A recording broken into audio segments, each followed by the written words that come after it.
আসসালামু আলাইকুম দর্শক, বাজার থেকে চিংড়ি মাছ আনছি, নদীর চিংড়ি মাছ। আইজা নাহল বেড়া দিয়া চিংড়ি মাছ রান্না করবো। ওই যে ভাই গাছে বাইরে গাছে উঠেছি ভাই, এই ধরেন দাও নেন। আরে আল্লাহ, আমি দড়িটা তো ভালো দড়ি একটা ভাইছেন।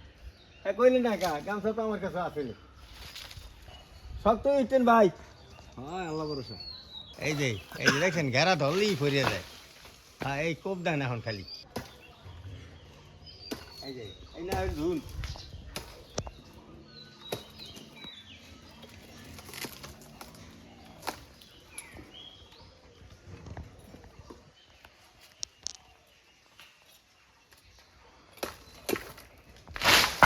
বাস করে গেছে, ওই দিকেও হারিয়ে গেলেন।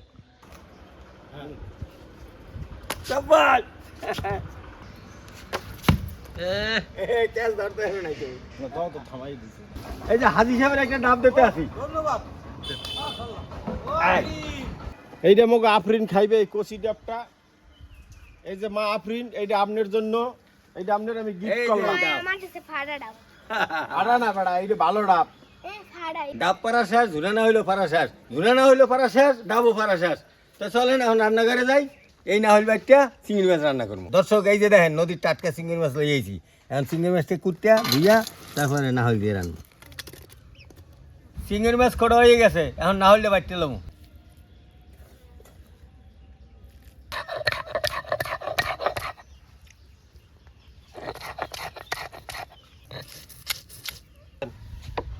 মাছটা আগে ভাইজে লম, এই জন্য তেল দিয়ে দেবো। মাছটা একটু হলুদ আর লবণ মাইকে লম, হলুদের গুঁড়া, লবণ।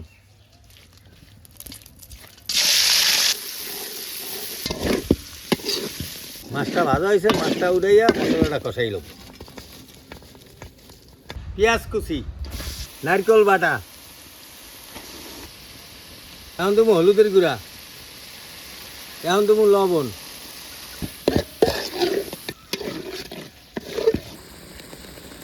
মশলা কষানো হয়েছে, এখন ভাজা মাছটা দিয়ে দেবো।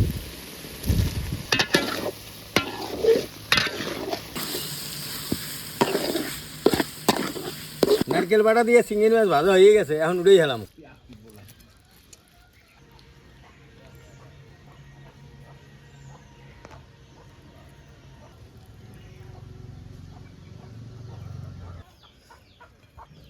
বিসমিল্লাহ। বিসমিল্লাহ। কাকু নারিকেল বাটা দিয়ে চিংড়ির মাছ যে এত মজা এমন জানাই আসলে না। এই জানো না বেটা, তুই কেমন বরিশালের ফোলা? হ্যাঁ তুই আবার কম, আমি বরিশালের ফোলা। এখন কথা তো হ্যাঁ আছে, মুই তো ছোট কাল রয়েছি ঢাকা, এখন তো আইছি বাড়ি, এখন তো আমি রাতের খাইলাম। ঢাকা থাও আর দিল্লি থাও আর সৌদি থাও, দেশের জন্মভূমির কথা বলতে হয়। এই বরিশালের মজার খাওয়াই তো চিংড়ি, নারকেল বাটা দিয়া চিংড়ি মাছ। সেই একটা মজা কাকু। ভালো থাকেন, সুস্থ থাকেন, আগামী দিন নতুন ভিডিওতে দেখা হবে।